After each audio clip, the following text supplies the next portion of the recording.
Hi friends, welcome to Amani kitchen. ఈరోజు మనం రుచికరమైన అల్లం టీ తయారు చేసుకోబోతున్నాం. ముందుగా స్టవ్ వెలిగించుకొని ఒక గిన్నెను పెట్టుకోవాలి. ఒక గ్లాస్ దాకా వాటర్ తీసుకోవాలి. 3 యాలకులను, 2 అల్లం ముక్కలను ఎచ్చపచ్చగా దంచి పెట్టుకోవాలి. ఒకదాని వెంబడ ఒకటి వేసుకుంటూ ఉండాలి. యాలకులను, అల్లం ముక్కలను వేసుకొని కొద్దిగా మరిగాక 2 టేబుల్ స్పూన్ల చాయ్ పత్తను వేసుకోవాలి.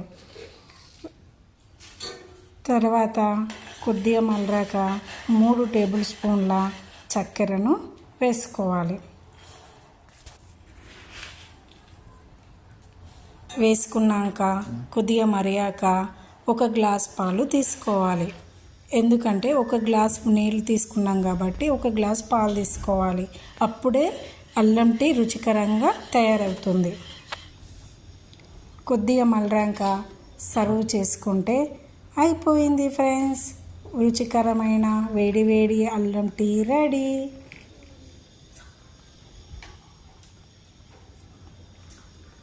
మీకు నచ్చితే లైక్ చేసి సబ్స్క్రైబ్ చేసుకోండి ఫ్రెండ్స్.